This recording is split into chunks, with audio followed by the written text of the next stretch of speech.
MTA International, reaching the corners of the earth.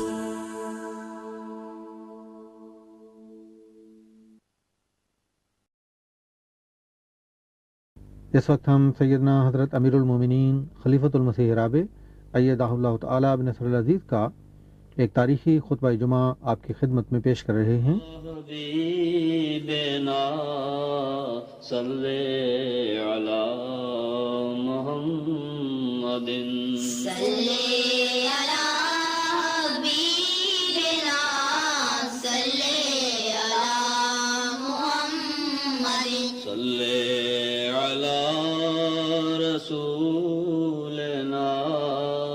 صلی محمد صلی علی رسولنا صلی علی محمد صلی علی محمد صلی علی محمد اشہد اللہ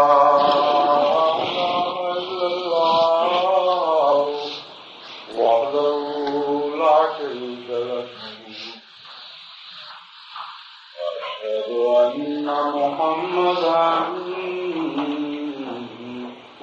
عبده ورسوله أما بعد فأعوذ بالله من الشيطان الرجيم بسم الله الرحمن الرحيم الحمد لله رب العالمين الرحمن الرحيم مالك يوم الدين إياك نعبد وإياك نستعين اهدنا الصراط المستقيم صراط الذين أنعمت عليهم غير المغضوب عليهم ولا الضالين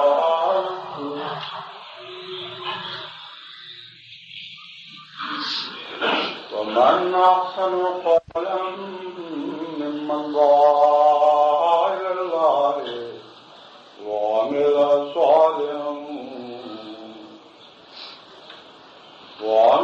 صالحا وقال إنني من المسلمين ولا تستوي الحسنة ولا السيئة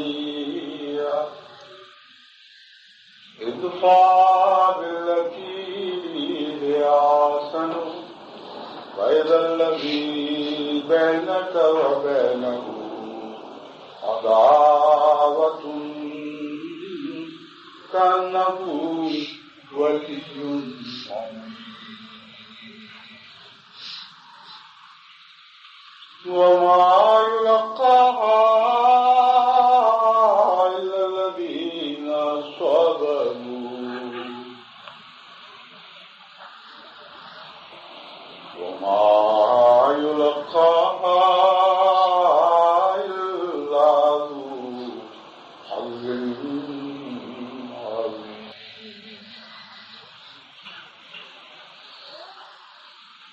قرآن کریم کی جو آیات میں نے آپ کے سامنے تلاوت کی ہیں ان سے جماعت بہت حد تک متعارف ہو چکی ہے، جسے بارہا نمازوں میں ان کی تلاوت کرتا ہوں اور بارہا خطبات میں اس مضمون کی طرف توجہ دلاتا رہتا ہوں جو ان آیات کریمہ میں بیان ہوا ہے، یعنی دعوت اللہ کے مضمون۔ قرآن کریم کی آیات میں یہ عجیب بات پائی جاتی ہے کہ باوجود اس کے کہ آپ ایک مرتبہ اپنی طرف سے ان آیات کے مضمون کو خوب کھول کر بیان کر دیں، پھر جب دوبارہ ان پر غور کرتے ہیں تو ضرور کوئی نئی چیز انہی آیات میں سے ایسی ملتی ہے جن کی طرف پہلے توجہ نہیں گئی ہوتی اور جن سے مزید زمین و انسان کے لیے فائدے کے سامان ہوتے ہیں۔ ان آیات کے پر بھی میں نے جب بھی غور کیا ہمیشہ کچھ نہ کچھ نئی بات ان میں نظر آئی، کوئی نیا نقطہ ہاتھ آیا، اور اسی لیے آج میں نے دوبارہ اس مضمون کو چھیڑتے ہوئے ان آیات کا سہارا لیا۔ قرآن کریم جہاں تبلیغ کا مضمون بیان کرتا ہے وہاں صبر کے مضمون کو ضرور ساتھ باندھتا ہے، کبھی براہ راست کبھی بالواسطہ، لیکن تبلیغ اور صبر کو الگ الگ کر کے انفرادی طور پر ایک دوسرے سے جداگانہ شکل میں پیش نہیں کیا گیا، لیکن یہاں اس مضمون میں ان آیات میں جس صبر کی طرف اشارہ ہے وہ ایک بہت بڑے چیلنج کے نتیجے میں پیش آنے والا صبر ہے۔ عام حالات میں جب انسان کسی کو تبلیغ کرتا ہے تو طبعاً ایک منفی رد عمل سامنے آتا ہے، اور تبلیغ سننے والا یہ سمجھتا ہے کہ مجھے یہ بے وجہ اپنی طرف کھینچ رہا ہے، مجھے شکار کرنا چاہتا ہے، اور شکار کا رد عمل خواہ وہ حیوانی شکار ہو، پرندوں کا ہو، چوپایوں کا ہو یا انسانوں کا، ایک ہی طرح ہوا کرتا ہے۔ شکار اول طور پر شکاری سے بھاگتا ہے، اس لیے شکار کے ساتھ صبر کا مضمون خود بخود وابستہ ہو جاتا ہے۔ لیکن یہاں ایک اور بات بیان ہوئی ہے، شکار ایسے لوگوں کا جو خود شکاری ہوں، جو دشمنی میں اپنے انتہا کو پہنچے ہوئے ہیں۔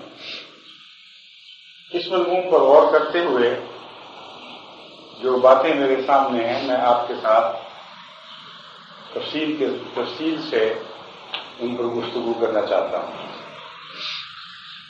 عام طور پر یہ رجحان پایا جاتا ہے کہ صرف جو معید ہو، نرم مزاج ہو اور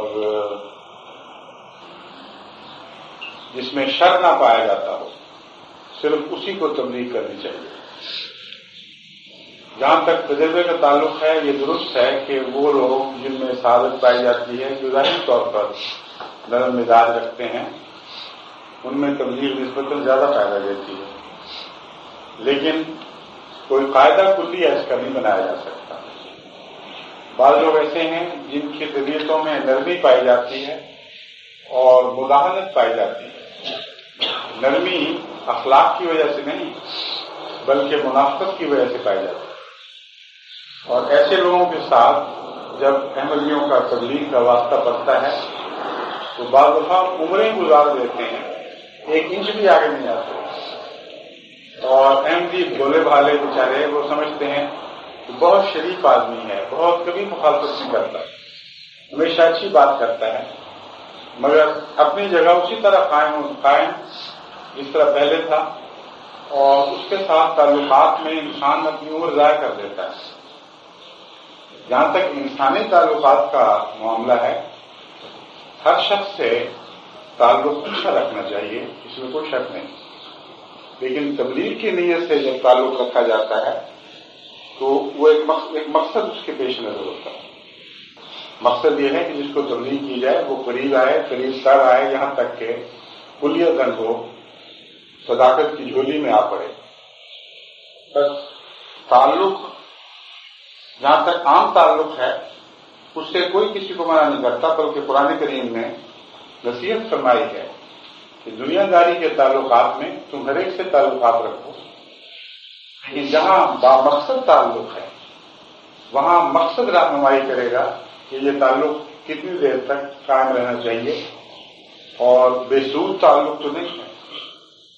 بس جو تعلق تبلیغ کی نیت سے کیا رکھا جاتا ہے اس میں ضروری ہے کہ انسان اس بات پر نظر رکھے کہ جس سے تعلق رکھا جا رہا ہے وہ وقت کو ضائع تو نہیں کر رہا، وہ قریب آ رہا ہے یا نہیں آ رہا۔ اگر ایک شخص اپنی جگہ پہ اٹکا رہے اور انسان عمر اس کے ساتھ گوا دے تو اس کی عمر ضائع جائے گی، صرف اس کی نہیں بلکہ اور بھی بہت سے لوگوں کی عمریں ضائع جا رہی ہیں جن کی طرف وہ توجہ دے سکتا تھا۔ بس ایک شکاری کا وقت جب ضائع جاتا ہے تو بہت سے نقصانات اس کو پہنچ رہے ہوتے ہیں۔ ایک ایسے شکار کے پیچھے لگا رہتا ہے جس کو چھوڑ کر دوسرا شکار اس کے ہاتھ آ سکتا تھا، مگر یہ روحانی شکار ہے۔ وہاں تو یعنی دنیا کے شکار میں تو یہ ہوتا ہے کہ اگر ایک شکاری ایک شکار کے ساتھ لگ جائے تو باقی پرندوں کی کوئی غنیمت ہے، ان کی قسمت جاگ گئی، ایک بیوقوف شکاری غلط سمت میں چلا گیا۔ لیکن وہ روحانی پرندے جو ابراہیم کے پرندے ہیں وہ تو مارے جاتے ہیں زندہ کرنے کے لیے۔ چنانچہ حضرت ابراہیم علیہ السلام نے جب خدا سے شکار کا طریقہ سیکھا تھا تو یہی پوچھا تھا کہ مردوں کو کیسے زندہ کیا جاتا ہے۔ بس مومن کا شکار اگرچہ باتیں شکار کی بھی ہوں بالکل برعکس نتیجے کے لیے کیا جاتا ہے۔ عام دنیا کی شکاری مارنے کے لیے شکار کرتا ہے، مومن زندہ کرنے کے لیے شکار کرتا ہے۔ ہاں، حضرت صلی اللہ علیہ وآلہ وسلم کی بھی یہی صرف بیان فرمائی گئی کہ جب بھی اللہ اور اس کے رسول تمہیں بلائیں لیحییکم، تاکہ وہ تمہیں زندہ کریں، اس وقت استجیبوا، ان کے ساتھ ان کی آواز پر لبیک کہا کرو۔ تو جب میں شکار کی اصطلاح استعمال کرتا ہوں تو یاد رکھیں ہم نے زندہ کرنے کے لیے شکار کرنا ہے۔ بس وہ شکار جو کسی آدمی کی غفلت کی وجہ سے زندگی سے محروم رہ گیا اور غلط توجہ کے نتیجے میں عدم توجہ کا شکار ہو گیا اور اسی حالت میں اس کی جان نکل گئی، اس کا گناہ بھی تو کچھ اس کے سر آئے گا۔ اس لیے مومن کو اپنی زندگی کے اوقات کی بڑی تفصیل سے نگرانی کرنی ہوتی ہے۔ اس کے وقت کی ایک قیمت ہے، اس کے وقت کے لمحے لمحہ کا ایک حساب ہے اور عام وقت کی طرح اس کا وقت نہیں ہے۔ اسے اپنے ہر وقت کے ہر حصے کی قیمت حاصل کرنی ہے یا حساب چکانا ہے۔ اگر قیمت حاصل نہیں کرتا تو خدا کے سامنے اسے حساب دینا ہے۔ بس جہاں تک اس بات کا تعلق ہے یہ شرفاء میں سے تبدیلی ہونی چاہیے، نرم لوگوں میں تبدیل ہونی چاہیے، اس میں کوئی شک نہیں ہے، لیکن ساتھ ساتھ نگرانی بہت ضروری ہے کہ اس تبلیغ کا فائدہ ہے نہیں ہے، کس حد تک ہے، اور ایک حد کے بعد پھر اللہ تعالیٰ کی سوچ کیا جائے اور انسان ایسے شخص سے ہاتھ کھینچ لے جو کسی طرح سے قبول نہیں کرتا۔ لیکن اس کے برعکس بھی ایک شکل ہے، بعض لوگ شدید مخالف ہوتے ہیں اور عام طور پر لوگ ان مخالفوں کا شکار نہیں کرتے، اس طرف رخ بھی نہیں کرتے۔ قرآن کریم کی ان آیات نے خصوصیت سے ان لوگوں کا ذکر فرمایا ہے۔ فرمایا تھا اذا الذی بینک و بینہ عداوۃ، اے محمد مصطفیٰ صلی اللہ علیہ وآلہ وسلم، ان کے ساتھی شکاری ہو، تم بڑے بڑے خوفاروں کا شکار کرنے نکلے ہو، ایسے لوگوں پر ہاتھ ڈالنے نکلے ہو جو تمہاری جان کے دشمن، ان کا جب بس چلے وہ تمہیں ہلاک کر دیں، تمہیں تباہ و برباد کر دیں، تمہارا کچھ بھی باقی نہ چھوڑے۔ جاؤ خدا کا نام لے کر ان پر ہاتھ ڈالو، اور ہم تمہیں گر سکھاتے ہیں کہ کس طرح ان کو اس پر فتح یاد ہے۔ گر کی بات بعد میں آتی ہے، لیکن یہاں دیکھیں کہ مقصد کتنا بلند بیان کر دیا مومن کے لیے۔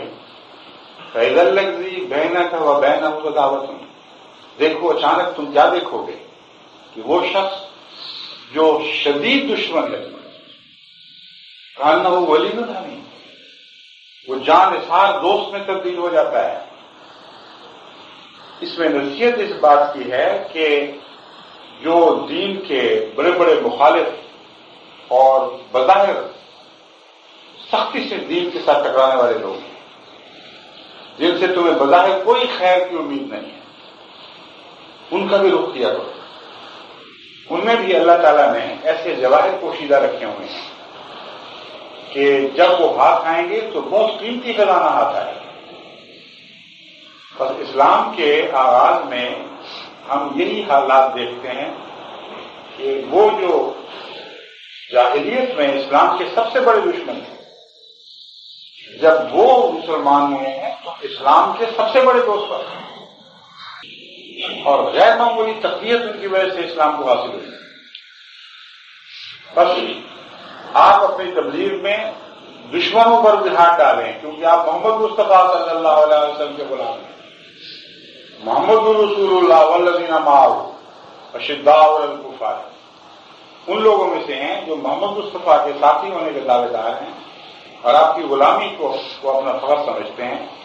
بس وہ انداز سیکھیں شکار کے جو حضور صلی اللہ علیہ وسلم کے انداز سے، ابراہیمی انداز کو آگے بڑھا دیا گیا ہے، ابراہیم کی سنت کو مزید سینکل اور کر دیا گیا ہے، مزید چمکایا گیا ہے۔ ابراہیم کو تو یہ حکم تھا کہ ان پرندوں کو پکڑو جو تم سے مانوس ہو سکتے ہیں، اور یہ تبلیغ کا پہلا دور ہے۔ وہ لوگ جو شرافت سے بات کو سنیں، جن کے ساتھ تھوڑا سا پیار کیا جائے تو وہ سبن نرمی رکھتے ہوں اور پیار کا جواب پیار سے دینے والے ہوں، یہ ابراہیمی طیور ہیں۔ لیکن حضرت محمد مصطفیٰ صلی اللہ علیہ وسلم کے سپرد جو پرندے کیے گئے ہیں وہ خوخار دشمن ہیں، وہ برداشت نہیں کر سکتے کہ دیکھیں بھی آپ کو۔ چنانچہ حضور صلی اللہ علیہ وسلم نے جو بات تبدیلیاں کر کے دکھائیں وہ ایسے ہی لوگوں میں سے ایک، جیسا کہ بیان فرمایا گیا ہے، تم دیکھو گے کہ تمہارے خونخوار دشمن جان نثار دوست بن جائیں گے۔ حضور صلی اللہ علیہ وسلم نے ایسے پتھروں کو موم کر دیا، ایسے پتھر پھاڑے اور ان سے زندگی کے چشمے بہا دیے کہ انبیاء کی تاریخ میں اس کی کوئی مثال دکھائی۔ ایک موقع پر ایک صحابی جنہوں نے حضور صلی اللہ علیہ وسلم کی زندگی میں آپ کی صحبت میں کچھ سال گزارے تھے، ان سے آپ کے حضور کے وصال کے بعد کسی نے سوال کیا کہ آپ ہمیں حضور صلی اللہ علیہ وسلم کا حلیہ بتائیں، ہم آپ کے منہ سے سننا چاہتے ہیں، آپ کی آنکھوں نے ان کو دیکھا ہے، جس پیار اور محبت سے آپ کو تذکرہ کر سکتا ہے، تو آپ ہمیں بتائیے کہ حضور صلی اللہ علیہ وسلم کیسے تھے۔ یہ سن کر بات جواب دینے کے لیے وہ صحابی زار قطار ہونے لگے، ان کی ہچکی بن گئی۔ پوچھنے والے نے تعجب کیا کہ مجھ سے کوئی غلطی ہو گئی ہے، میں نے تو صرف اتنا سا سوال کیا تھا کہ حضور صلی اللہ علیہ وسلم کا حلیہ بتائیے، آپ کی شکل کیسی تھی، اور یہ صاحب بجائے حلیہ بتانے کے رونے لگے۔ جب کچھ دیر کے بعد انہوں نے اپنی جذبات پر قابو پایا تو جواب یہ دیا کہ دیکھو حضور صلی اللہ علیہ وسلم کے زمانے میں میری زندگی پر دو ہی وقت آئے تھے۔ ایک وقت وہ تھا کہ میں دشمنی میں اتنا شدید تھا کہ نفرت کی وجہ سے میں اس چہرے کو دیکھ نہیں سکتا، ایسی کراہت آتی تھی، ایسا غصہ آتا تھا ان کے نام سے کہ بارہا مواقع آئے مگر میں آنکھ اٹھا کر نفرت کی وجہ سے نہیں دیکھ سکتا۔ پھر جب محمد مصطفیٰ صلی اللہ علیہ وسلم کے عشق کا غلام بنا تو ایسی کایا پلٹی کہ محبت نے جوش مارا اور محبت کی وجہ سے میری نظر نہیں ٹکتی تھی اس منہ پر۔ خدا کی قسم آج میں مجھ سے کوئی پوچھے کہ محمد مصطفیٰ کا حلیہ کیا تھا تو میں نہیں بتا سکتا، کیونکہ میری نظروں نے کبھی نفرت سے نہیں دیکھا، کبھی محبت کے وفور سے نہیں دیکھا، اور واقعتاً میں نہیں جانتا کہ محمد رسول اللہ صلی اللہ علیہ وسلم کا حلیہ تفصیلاً کیا تھا۔ بس دیکھیں اس آیت کریمہ کا وہ کیسا زندہ ثبوت ہے۔ اذا الذی بینک و بینہ عداوۃ کانہ ولی حمیم، جس طرح ہم کہتے ہیں اس طرح تم تبلیغ کر کے دیکھو، اور ہم تمہیں بتاتے ہیں کہ دشمنوں میں سے تمہیں حیرت انگیز طور پر محبت کرنے والے وجود ملیں گے، اور دشمنوں کو نظر انداز نہیں کرنا۔ اور حضور صلی اللہ علیہ وسلم کی زندگی میں تو یہ معجزے اتنی دفعہ ہوئے ہیں، اس کثرت سے ہوئے ہیں کہ ان کا کوئی شمار نہیں ہے۔ سارے عرب کی بھی تو تقریباً نفرت میں وہی کیفیت ہے. حضرت خالد بن ولید کو دیکھیں کیسے سخت دشمن تھے. وہ ایک واقعہ جو احد سے گزرا ہے، جس کا دکھ جب بھی پڑھتے ہیں تو انسان کے دل میں اس طرح تازہ ہو جاتا ہے جیسے کل کا واقعہ. یعنی حضور صلی اللہ علیہ وسلم زخمی ہو کے نڈھال ہو کے شہیدوں کی طرح زمین پر جا پڑے اور آپ کے اوپر دوسری لاشیں آ گئی. ایسا تکلیف دہ واقعہ ہے کہ جب بھی انسان پڑھے اس کی عجیب گداس کی کیفیت ہوتی ہے. بھیگی آنکھوں کے بغیر یہ واقعہ پڑھا ہی نہیں جاتا. اور اس واقعہ میں سب سے بڑا نمایاں کردار خالد بن ولید نے ادا کیا تھا. یہ وہ جرنیل تھا جس نے موقع کی نزاکت کو سمجھا، معلوم کر لیا کہ مسلمانوں سے کیا غلطی ہوئی ہے، اور بھاگتے ہوئے کفار کے لشکر کو بالکل ایک دم پلٹ دیا، ان کا رخ بدل دیا اور اپنے سواروں کے ساتھ مسلمانوں کے عقب سے حملہ کر کے وہ فتح جو تقریباً مکمل ہو چکی تھی اسے وقتی طور پر ایک شکست میں بدل دیا. یہ وہ خالد ہے.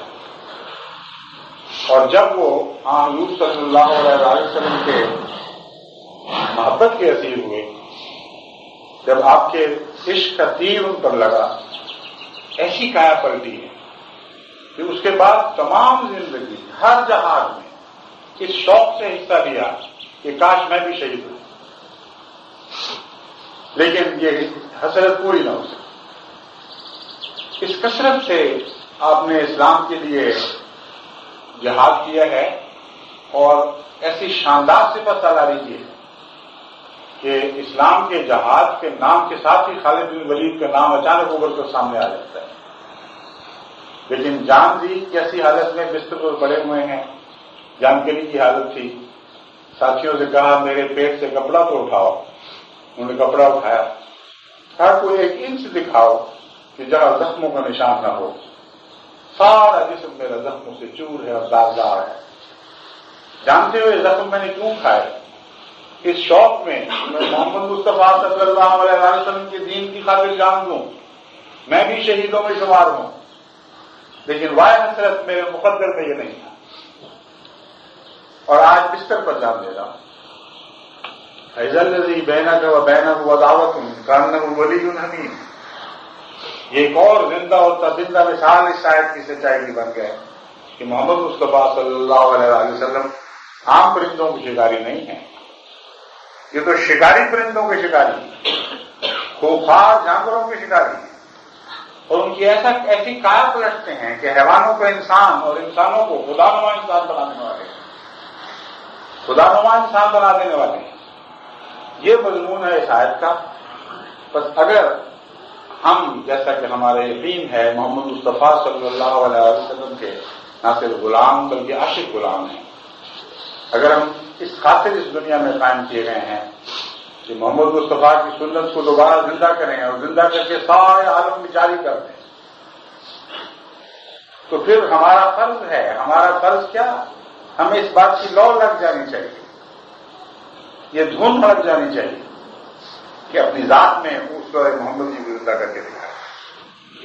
محمد مصطفیٰ صلی اللہ علیہ وسلم کی زندگی 2 طریق پر ہے. ایک تو ہمیشہ کے لیے اپنے خدا کے ساتھ وہ زندہ، اور اس زندگی پر کبھی کوئی موت نہیں آ سکتی. لیکن آپ کی ایک زندگی امت محمدیہ میں ہو کر ہے. جہاں کوئی مسلمان روحانی طور پر مرتا ہے وہاں اس زندگی میں کمی آ جاتی ہے. جہاں کوئی مسلمان روحانی طور پر زندہ ہوتا ہے محمد مصطفیٰ صلی اللہ علیہ وسلم کو ایک اور زندگی ملتی ہے. یہ وہ زندگی ہے جس کا ہر غلام محمد سے تعلق ہے. یہ وہ زندگی ہے جس کا آج جماعت احمدیہ کے ساتھ تعلق ہے.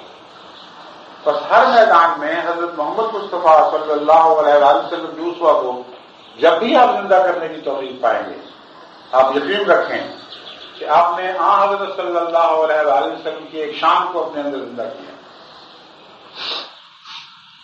دعوت اللہ کی شان کو اپنے اندر پوری طرح زندہ کریں.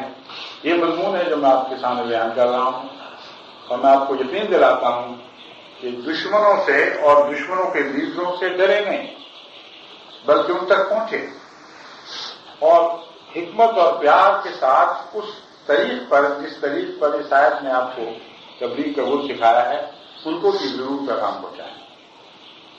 جو لوگ ایسا کرتے ہیں ان کو خدا تعالیٰ کی فضل سے بعض دفعہ حیرت انگیز طور پر بے شمار پھل عطا ہوتے ہیں، کیونکہ دشمنوں میں سے جو لیڈر ہیں اگر وہ آئیں تو اکثر وہ اکیلے نہیں آتے بلکہ ان کے ساتھ قوم کی قوم آیا کرتی ہے.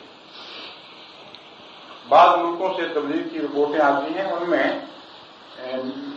ایسے واقعات کثرت سے ملتے ہیں کہ فلاں علاقے میں احمدیت کو کوئی نام نہیں سننا چاہتا تھا، وہاں میں جو سب سے بڑا دشمن تھا ہم اس تک پہنچے اور جب باتیں کی تو یہ معلوم کر کے حیران رہ گئے کہ اس کے اندر سازش پائی جاتی تھی. کچھ دیر میں اس نے اپنے رویے کو تبدیل کیا، پھر اس نے دلچسپی لینی شروع کی، پھر وہ خدا کے فضل سے احمدی ہوا اور اس کے نتیجے میں گاؤں گاؤں میں اب احمدیت پھیلنی شروع ہو گئی.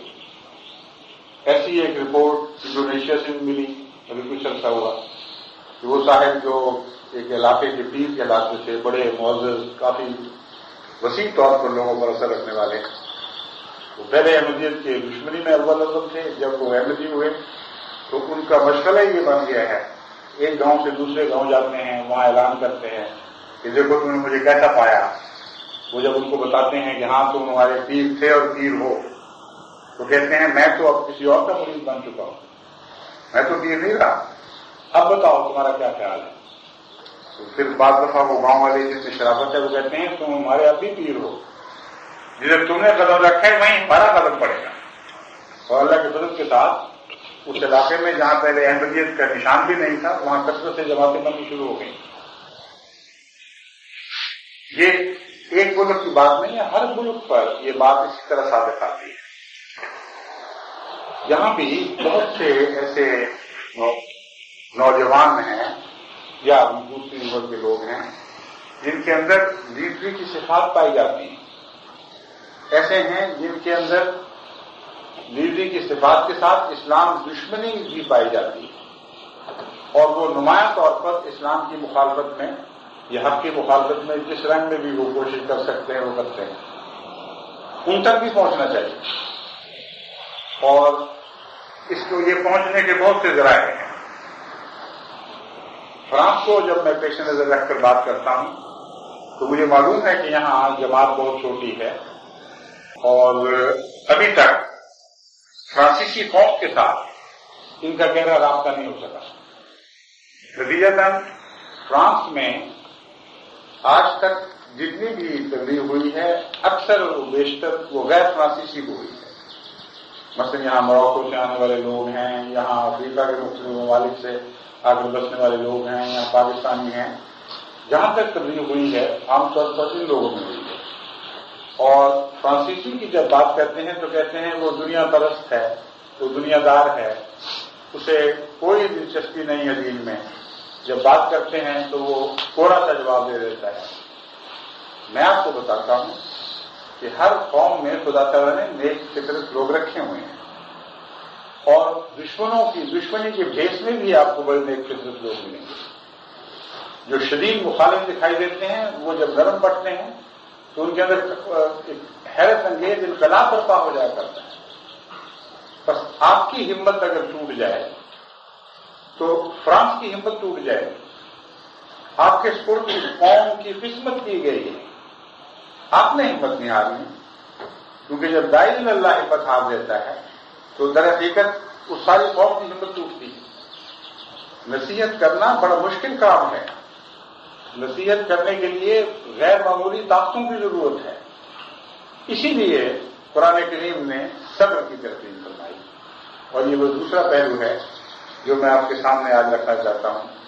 فرمایا فَإِذَا الَّذِي بَيْنَكَ وَبَيْنَهُ عَدَاوَةٌ كَأَنَّهُ وَلِيٌّ حَمِيمٌ وَمَا يُلَقَّاهَا إِلَّا الَّذِينَ صَبَرُوا وَمَا يُلَقَّاهَا إِلَّا ذُو حَظٍّ عَظِيمٍ. لیکن یاد رکھو یہ معجزے یوں ہی رونمانی ہو جایا کرتے. دشمنوں کو دوست بنانا آسان کام نہیں ہے، اس کے لیے صبر کی ضرورت ہے. وَمَا يُلَقَّاهَا إِلَّا الَّذِينَ صَبَرُوا.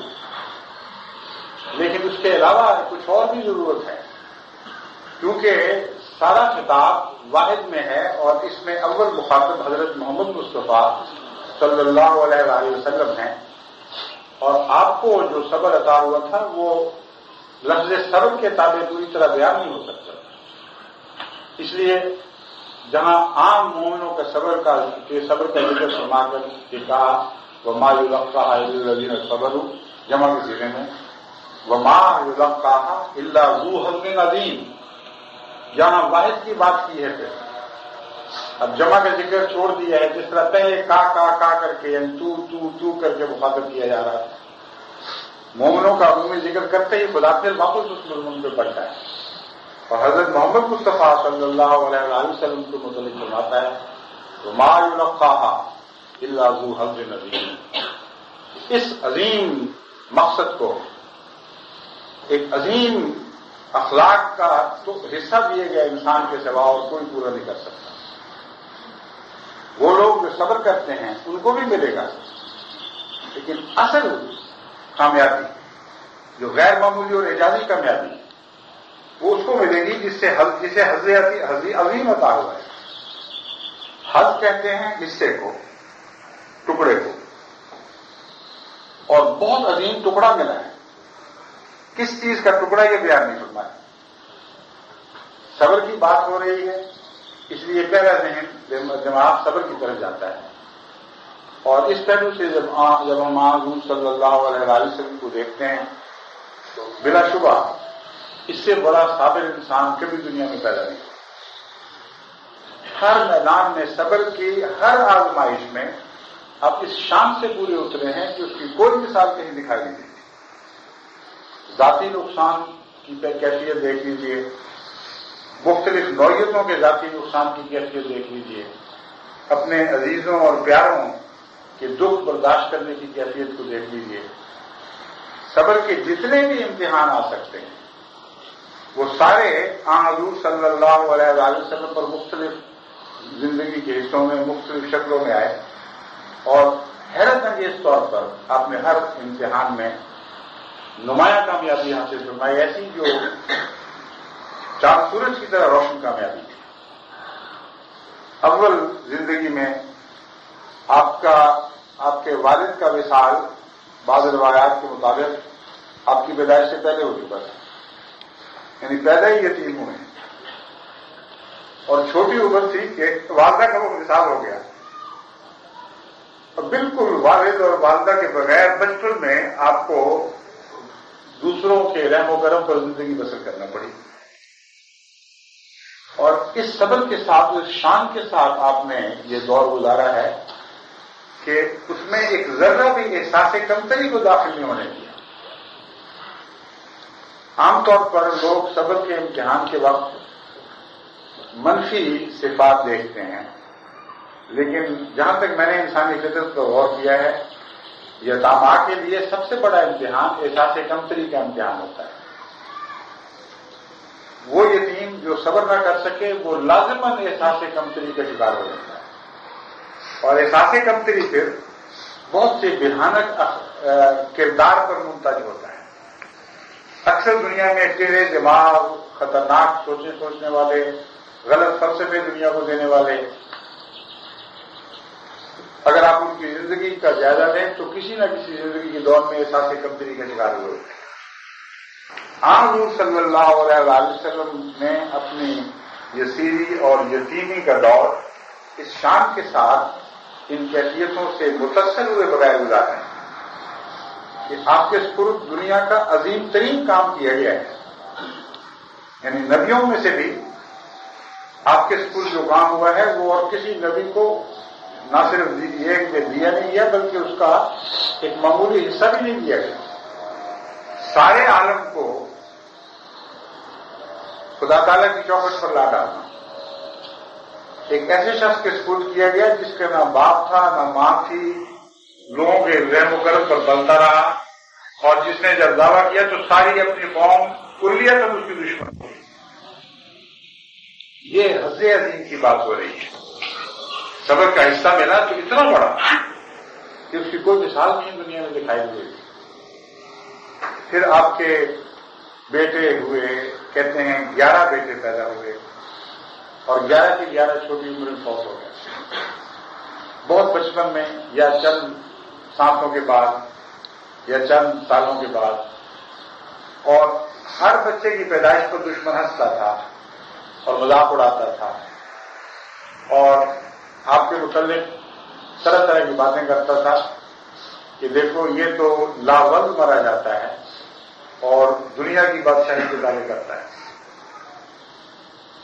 مجھے یاد ہے حضرت مسیح موعود علیہ السلام کے متعلق جب یہ ذکر ہم پڑھتے تھے کہ بشیر اول فوت ہوا تو کس طرح دشمن نے بغلیں تو بجائیں اور کس طرح صحابہ کے دل خون ہوئے.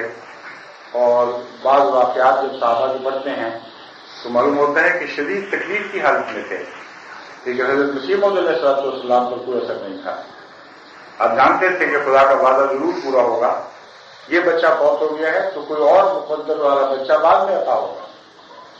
لیکن جو صحابہ تھے وہ جانتے ہیں کہ ان کے دل کی کیا کیفیت تھی. اس واقعہ کو دیکھ کر جب میرا ذہن حضرت محمد مصطفیٰ صلی اللہ علیہ وسلم کی طرف جاتا ہے تو ساری روح پگھل کر آپ کے لیے ضرور بچ جاتی ہے. کتنی عظیم آزمائش تھی. ابتر کہنے والے چاروں طرف پھیلے پڑے تھے. ہر بچے کی وفات کے بعد ابتر کے نعرے اٹھتے ہیں. تبھی تو قرآن کریم نے یہ ذکر محفوظ فرمایا ہے کہ ان شانیہ کا ہوا ابتر. اے محمد تو دیکھے گا کہ تیرے دشمن ابتر رہ جائیں گے اور ان کی اولادیں تیری اولادیں بن جائیں گی. لیکن جہاں تک اس وقت کی دنیا کا تعلق ہے ان کو تو ان باتوں کی سمجھ نہیں تھی. یہ روحانی طور پر یہ ساری کی ساری قوم محمد مصطفیٰ کے قدموں میں لا کے ڈال دی جانے والی تھی. وہ تو یہ دیکھتے تھے کہ ایک بیٹا فوت ہوا، پھر دوسرا ہوا، پھر تیسرا ہوا، پھر چوتھا ہوا، اور ہر دفعہ ہنسی مذاق اڑا کر اسے اپنی دانش میں ذلیل و رسوا کر دیتے ہیں. اور نہ محمد کچھ کر سکتا ہے نہ محمد کا خدا کچھ کر سکتا ہے. یہ تانا دیکھیں ہر پیدائش اور ہر موت کے بعد کتنی شدت کے ساتھ آپ کے دل کو چیختا ہوگا. لیکن آپ صبر اور عزم کا ایک بہار تھے. ایک موقع پر ایک روایت آتی ہے کہ ایک عورت کا بیٹا فوت ہو گیا اور وہ شدید تکلیف کی حالت میں اس کی قبر پر کھڑی گریہ ازاری کر رہی تھی. حضور صلی اللہ علیہ وسلم اس کے پاس سے گزرے اور فرمایا یہ صبر کرو. اس بیچاری کو پتہ نہیں تھا کہ یہ کہنے والا کون ہے. اس نے کہا کہ صبر، اپنا بیٹا فوت ہو تو پھر پتہ چلتا ہے کہ صبر کیا ہوتا ہے. آرام سے پاس سے گزرتے ہوئے کہہ دیا صبر کرو. صبر کوئی آسان بات نہیں ہے. حضور صلی اللہ علیہ وسلم صرف اتنا کہا بیوی میرے 11 بچے پیدا ہوئے اور 11 فوت ہو گئے، اور یہ کہہ کر آگے چل پڑے. کسی نے کہا نادان بے وقوف بڑھیا تم نے کیا بات کی ہے، یہ تو محمد مصطفیٰ صلی اللہ علیہ وسلم. وہ دوڑی دوڑی پیچھے گئی، یا رسول اللہ مجھے معاف کر دے، میں صبر کر سکوں. آپ نے فرمایا صبر کا ایک وقت ہوا کرتا ہے، وہ وقت گزر چکا ہے. وقت تو ہر ایک کو صبر دے ہی دیتا ہے. بس حضرت صلی اللہ علیہ وسلم کے متعلق جب یہ فرمایا کہ وہ صبر کرنے والا ہے تو صبر کہہ کے نہیں فرمایا، عام مسلمانوں کے ذکر پر فرمایا وما یلقاها الا الذین صبروا. اس عظیم مقصد کو صبر کرنے والوں کے سوا کوئی نہیں پا سکتا. اور پھر دیکھیں ہمارے آقا و مولا کو کس طرح جدا کر کے ممتاز کر کے ان کا ذکر اس آیت میں فرمایا، اس آیت کے حصے میں فرمایا وما یلقاها الا ذو حظ عظیم. اس عظیم مقصد کو حقیقت میں پانے والا تو ہمارا محمد ہے صلی اللہ علیہ وسلم، کیونکہ اسے صبر میں سے حظ عظیم عطا کیا گیا ہے. اور حظ عظیم کو چونکہ پوری طرح کسی ایک مضمون سے باندھا نہیں گیا، اس لیے حظ عظیم میں وہ پچھلا سارا مضمون آ گیا ہے جو اس آیت کے شروع میں. اور اس پہلو سے ہمیں حضور صلی اللہ علیہ وسلم کی پیروی میں نہ صرف صبر سیکھنا ہوگا بلکہ حظ عظیم میں سے کچھ نہ کچھ حصہ تو پانا ہوگا. اور وہ یہ ہے، اس کا پہلا یہ ہے ومن احسن قولا ممن دعا الی اللہ. داعی اللہ بنو گے تو تمہاری بات اچھی ہوگی، ورنہ ساری باتیں بیکار اور بے معنی ہیں. ساری عمر باتیں کرتے گزار دو گے ان میں حسن پیدا نہیں ہوگا. ہاں اگر تم اللہ کی طرف بلانے والے ہو تو تمہارا قول بہت ہی حسین ہے. بات کرنی ہے تو یہ کرو وعمل صالحا، مگر خالی اللہ کی طرف نہیں بلانا. نیک اعمال کر کے دکھاؤ، بتاؤ کہ جس کی طرف بلانے آئے ہو اس کے ساتھ تعلق ہے. اللہ کے ساتھ تعلق ہو تو تمہارے اعمال میں پاک تبدیلی ہونی چاہیے، تمہارے اندر کشش ہونی چاہیے، تمہارے اندر روز بروز تبدیلیاں رونما ہوتی رہنی چاہیے، کیونکہ خدا تعالیٰ لامتناہی ہے اور اس سے تعلق والا کبھی ایک مقام پر نہیں رہا کرتا. اس کی زندگی مسلسل ایک سفر ہے جو خدا کی طرف ہے، اور کبھی بھی کسی حالت میں بھی آپ یہ نہیں کہہ سکتے کہ اس نے اپنا سفر مکمل کر لیا. بس یہ مضمون ہے جو اس آیت کریمہ میں بیان ہوا، جس کے متعلق بعد میں شہادت دی وَمَا يُلَقَّاهَا إِلَّا ذُو حَظٍّ عَظِيمٍ. اس مضمون کو اپنے درجہ کمال تک محمد مصطفیٰ صلی اللہ علیہ وسلم نے پہنچایا، اور آپ نے ہر اس صفت سے بڑا حصہ پایا ہے جو صفت اس آیت کریمہ میں بیان ہو رہی ہے، جو صفات اس آیت کریمہ میں بیان ہوئی ہیں. پھر فرمایا ادفع باللتی ہی احسن، جو چیز اچھی ہے اس کے ساتھ بری چیزوں کا دفاع کرو. یعنی جب بھی تمہارے سے برائی سے کوئی پیش آئے اس کے بدلے میں نرمی سے پیش آؤ اور نیکی کی بات کرو. تبلیغ میں روز مرہ انسان کو یہ اس چیز سے واسطہ پڑتا ہے، اور روز مرہ انسان ایسے دشمنوں کی باتیں سنتا ہے جن کو پیار اور محبت سے سچائی کی طرف بلایا جا رہا ہے، لیکن وہ آگے سے بےہودہ بات کرتے ہیں، سخت کلامی سے پیش آتے ہیں، تمسک سے پیش آتے ہیں، اور جہاں جہاں ممکن ہو وہاں پھر وہ جبر و تشدد سے بھی پیش آتے ہیں، قتل کے بھی درپے ہو جاتے ہیں. اس قسم کے مد مقابل سے ہر انسان کو جو دعوت اللہ کرنے والا ہے زندگی کے مختلف حصوں میں واسطہ پڑتا ہی رہتا ہے.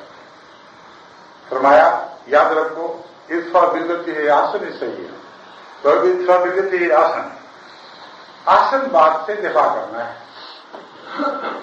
اور یہاں سیئہ کا لفظ نہیں لیکن دوسری آیات کریمہ میں سیئہ کا ذکر ہے، اور جہاں بعض باتیں عمدن چھوڑی گئی ہیں اس سے مضمون میں وسعت پیدا ہوتی ہے. جب بھی تبلیغ کرنے نکلو اچھی بات تلاش کرو، دلائل میں سے بھی بہترین چنو، طرز بھی وہ اختیار کرو جو سب سے اچھی نظر آئے، جس میں کشش پائی جائے، اور جب برائی دیکھو تو اسے حسن کے ذریعے دور کرنے کی کوشش کرو. یہ صفات اگر تم میں آ جائیں تو پھر تم دشمن کو دوست میں بدلنے کی اہمیت حاصل کر لو. اور فرمایا جو مومن صبر کرتے ہیں انہیں ضرور یہ صفات ملتی ہیں اور ان کے مقاصد پورے ہوتے ہیں.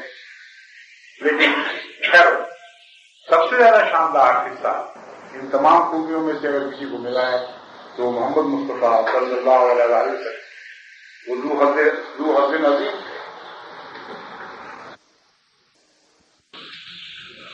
بدی کا جواب حسن سے دینے میں موضوع کلام کے لیے بہترین انتخاب کرنے کے لحاظ سے آپ سے بہتر کبھی دنیا میں پیدا نہیں.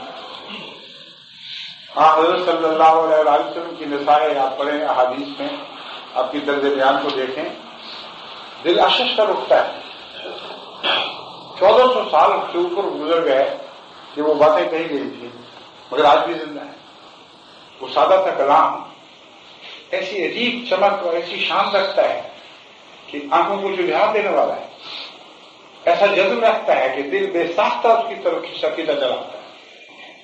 بس یہ نصیحت ہو رہی ہے کہ جب تم تبلیغ کے میدان میں نکلو صبر کرو، صبر کے بغیر تو گزارا ہونا ہی نہیں، مگر اس سے آگے قدم بڑھاؤ اور اس کی پیروی کرو جسے حضرت عظیم عطا ہوا تھا، جس کو تبلیغ کی ہر شان پوری اپنے عروج کے ساتھ عطا کی گئی تھی.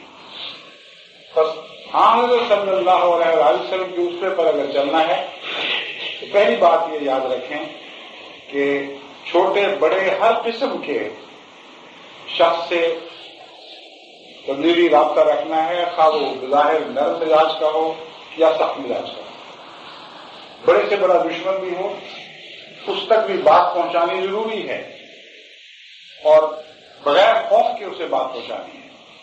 یہ بات یاد رکھتے ہوئے بات پہنچانی ہے کہ حضرت صلی اللہ علیہ وسلم بڑے سے بڑے دشمن تک بھی حق بات پہنچاتے تھے اور بے خوف ہو کے پہنچاتے تھے۔ ایک موقع پر ابو جہل جو حضور صلی اللہ علیہ وسلم کے معاندین میں چوٹی کا معاند مشہور ہے، جب بھی حضور کی دشمنی کی بات کرتے ہیں تو ابو جہل کا نام سب سے پہلے ذہن میں ابھرتا ہے، اور دنیا اسلام میں کسی اور دشمن کا نام معروف ہو یا نہ ہو، لیکن مشرق سے مغرب تک اسلامی دنیا میں ایک نام دشمن کا ایسا ہے جو ہر مسلمان کو معلوم ہے، وہ ابو جہل کا نام۔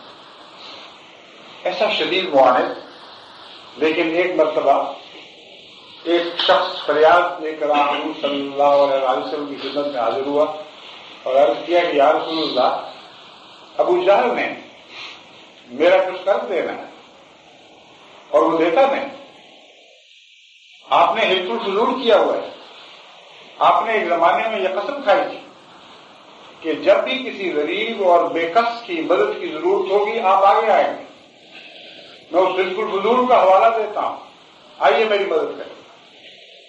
ایک لفظ کہے بغیر، ذرا سے تردد کے بغیر حضور صلی اللہ علیہ وسلم اٹھ کر اس سمت روانہ ہوئے جہاں ابو جہل کے متعلق بیان کیا جاتا تھا کہ وہ بیٹھا ہوا ہوگا، مجلس سے لگایا کرتا تھا کہیں، بس آپ انہیں مجالس کی طرف چل پڑے اور جا کر ابو جہل کو سیدھا مخاطب کر کے کہا کہ اے فلاں، یہ صاحب یہ شخص ہے، اس کے تو نے اتنے پیسے دینے ہیں، بہت لمبا عرصہ ہو گیا ٹال مٹول کرتے ہوئے، اب اسے ادا کرو۔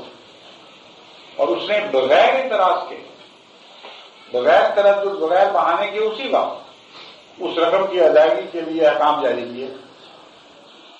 جب حضور صلی اللہ علیہ وسلم وہاں سے روانہ ہو گئے تو اس کے ساتھیوں نے اسے شرمندہ کیا، اسے ذلیل کیا کہ تم کیسے دشمن ہو، ہمیں تو اس شخص کی مخالفت میں قصہ ایسے بھڑکاتے ہو کہ آگ لگا دیتے ہو، اور آج وہ آیا ہے اور اس نے اب تم سے ایک بات کی ہے، مجال نہیں تھی تمہاری کہ اس کا انکار کر سکو اور وہیں تابع فرمان کی طرح اس کی بات پر عمل کر دی۔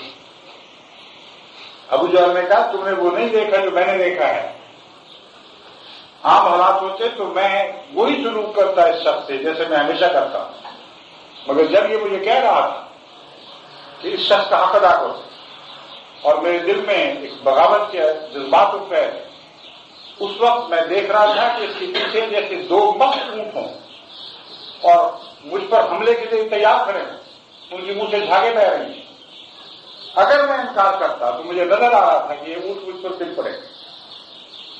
یہ کیا واقعہ ہوا ہے؟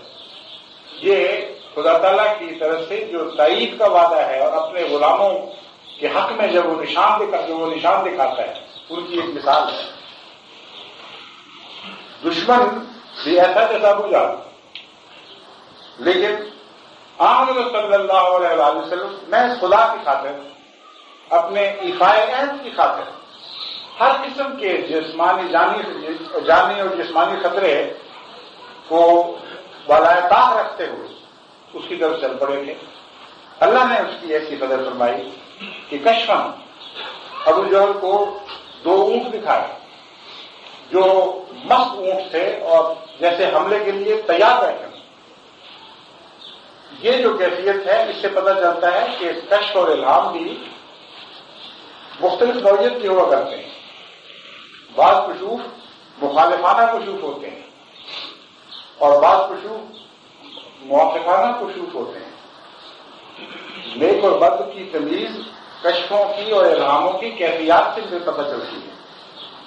بس ابو جہل کا جو یہ کشف ہے یہ اس کے مخالف کشف تھا، اس کی تائید میں کشف نہیں تھا، اور حضرت صلی اللہ علیہ وسلم کی تائید میں کشف تھا، لیکن دکھایا اس کو گیا۔ لیکن یہ بات اس وقت ظاہر ہوئی جب خدا کی خاطر ایک بندے نے ہر قسم کی قربانی کا فیصلہ کر لیا، اور بظاہر اپنی ہلاکت کے سامان اپنے ہاتھوں سے کیے.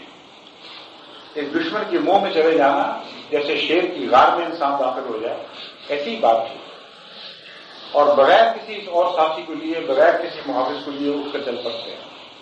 لیکن چونکہ اللہ تعالیٰ نے آپ کے اس جلدی کی قدر فرمائی، اس لیے آپ کو بچایا. بس یہ ہے وہ حصہ، عظیم حصہ جو حضرت رسول اکرم صلی اللہ علیہ وسلم کو ہر خلق میں عطا ہوا ہے. اور آپ کو بھی ہر خلق میں سے کچھ نہ کچھ حضور سے حصہ لینا ہوگا. حضور نے تو ہر خلق میں سے حصہ عظیم لے لیا ہے، لیکن جو حصے چھوڑے ہیں پیچھے وہ بھی اتنے ہیں کہ سارے مسلمانوں میں تقسیم ہو جائے تب بھی ختم نہ ہو. اور جو حصے اپنائے ہیں اصل میں تو وہی حصے ہیں جو اپنانے والے ہیں. خلق عظیم میں سے جو حصے آپ نے اپنائے ہیں ان کی طرف توجہ کرنی چاہیے. میں نے ابھی یہ بات کی ہے کہ جو حصے چھوڑے ہیں وہی مسلمانوں میں تقسیم ہو جائیں تو ختم نہ ہوں گے. یہ فکر ایسا ہے جو اکثر لوگوں کو سنتے ہی سمجھ نہیں آئے گا، اس لیے کچھ وضاحت کرنی ہے. حضرت صلی اللہ علیہ وسلم کے متعلق آتا ہے آپ مکارم الاخلاق پر فائز کیے گئے. اخلاق کی بہت سی قسمیں ہیں، کچھ چھوٹی چھوٹی قسمیں ہیں، کچھ بہت ہی اعلیٰ درجے کی قسمیں ہیں. بس حضرت کے متعلق جب یہ فرمایا کہ حصہ لیا ہے تو شے شبہ پڑ سکتا ہے کہ بعض اخلاق چھوڑ دیے ہیں، بعض لے لیے ہیں. اس کی وضاحت ضروری ہے. یہ ہرگز مراد نہیں ہے. مراد یہ ہے کہ سچ میں سے وہ حصہ لیا جو سب سے زیادہ اعلیٰ درجے کا حصہ تھا اور سب سے زیادہ مشکل تھا اس کا اختیار کرنا. حیا میں سے وہ حصہ لیا جو سب سے زیادہ اعلیٰ پائے گا تھا اور جسے اختیار کرنا سب سے زیادہ مشکل تھا. اثار میں سے وہ حصہ لیا جو اس سے پہلے کسی اور کو نصیب نہیں ہوا تھا. صبر میں سے وہ حصہ لیا جس کی کوئی اور مثال دنیا میں دکھائی نہیں دیتی. تو حض عظیم کہہ کر یہ نہیں فرمایا کہ بعض اخلاق میں آپ پیچھے رہ گئے، کچھ اختیار کر لیے اور کچھ چھوڑ دیے. حض عظیم میں عظیم کا لفظ بتا رہا ہے کہ سب سے بالا، سب سے شاندار اخلاق کو آپ نے اپنا لیا اور جو چھوڑ دیے ہیں وہ عام لوگوں کے اخلاق سنوارنے کے لیے بھی کافی ہیں. وہ ایسے اخلاق ہیں کہ یہ عام طور پر دنیا میں کوئی اختیار کرے تو وہی دنیا میں بہت ہی خلیق اور اعلیٰ اخلاق کے انسان کے طور پر شہرت پا جائے. بس جب میں نے کہا کہ باقی اخلاق بھی اگر مسلمان اپنا لیں تو الذین صبروا ہوئے تو وہ بھی داخل ہو جائیں. مگر ہمارے سپرد جو کام ہے وہ بہت عظیم ہے، اس لیے ہمیں عام اخلاق سے بڑھ کر وہ حصہ جو محمد رسول اللہ نے اپنے لیے چنا ہے اس میں سے بھی کچھ آپ سے مانگنا چاہیے اور اس میں سے بھی کچھ اپنے لیے اختیار کرنا چاہیے. یہ وہ مضمون ہے جسے اگر آپ اچھی طرح سمجھ جائیں تو آپ کی دعوت اللہ کا کام مشکل ہونے کی بجائے آسان ہو جائے گا، مصیبت بننے کی بجائے ایک راحت میں تبدیل ہو جائے گا. ساری زندگی آپ اس کام میں لگے رہیں کبھی آپ نہیں تھکیں گے، کیونکہ حضور صلی اللہ علیہ وسلم آخری سانس تک اس کام سے نہیں تھکے. آپ کو اس تکلیف میں راحت ملے گی جو اس راہ میں آپ اٹھاتے ہیں، کیونکہ حضور صلی اللہ علیہ وسلم کو اس تکلیف میں راحت ملا کرتی تھی جو آپ اس راہ میں اٹھاتے تھے. بس حض عظیم کی طرف توجہ کریں. اور کام اتنا بڑا ہے اور اتنا مشکل ہے کہ اس کے بغیر یہ مشکل ہمارے لیے آسان نہیں ہوگی. اب تک جو میں دیکھ رہا ہوں بہت ہی کم ہیں جنہوں نے پوری سنجیدگی کے ساتھ اس طرف توجہ کی ہے، اور جماعتوں میں سے بھاری اکثریت ایسے لوگوں کی ہے جو جذبہ تو رکھتے ہیں لیکن نہ ان کو ان کے نظام نے باقاعدہ بچے کی طرح تربیت کرتے ہوئے اپنایا اور ان کو طریقہ سکھایا کہ کیسے تبلیغ کرنی ہے، نہ ان کو ان میں یہ استعداد ہے کہ از خود وہ کر سکیں. بس بہت سے امکانی داعین اللہ ایسے ہیں جو بن سکتے تھے لیکن نہیں بن سکے.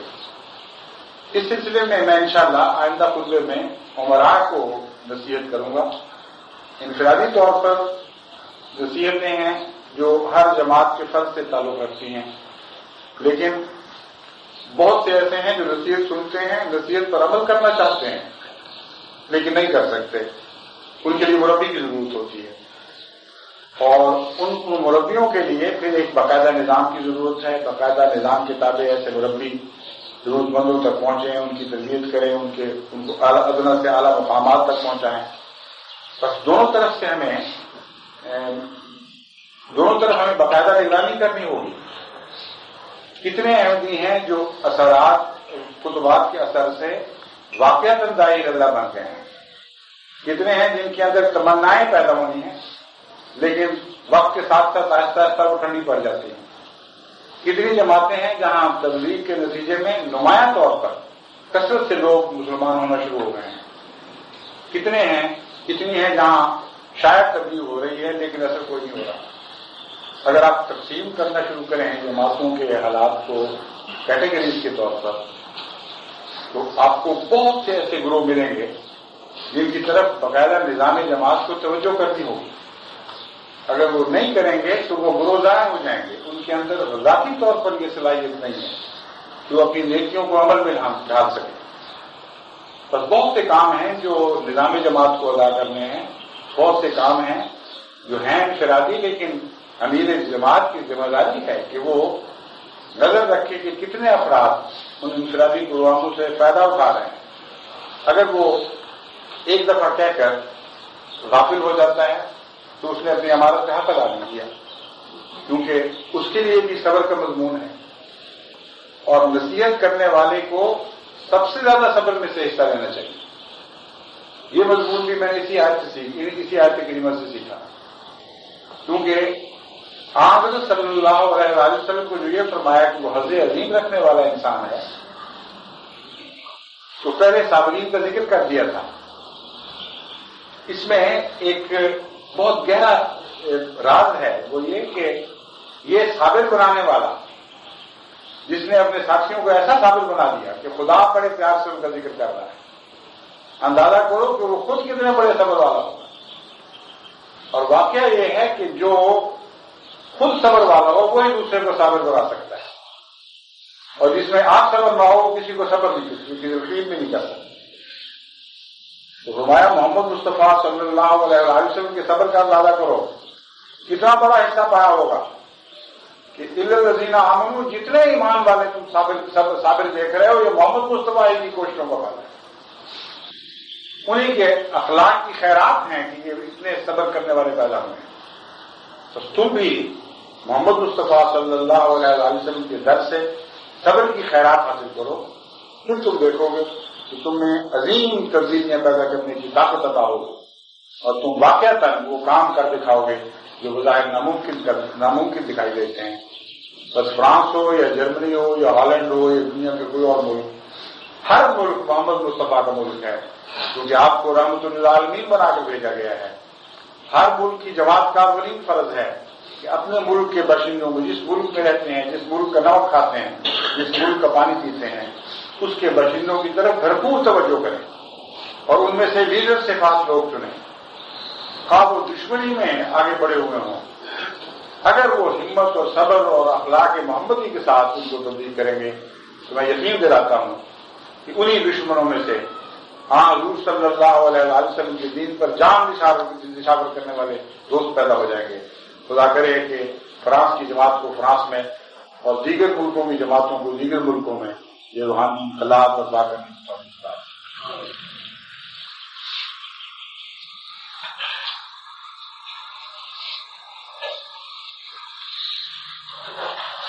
الحمدللہ نحمده ونستعینه ونستغفره ونؤمن به ونتوکل علیہ ونعوذ باللہ من شرور انفسنا ومن سیئات اعمالنا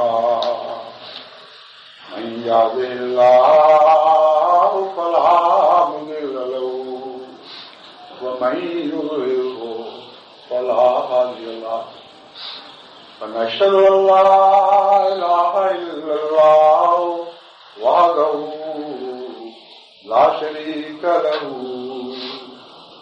ونشهد أن محمدا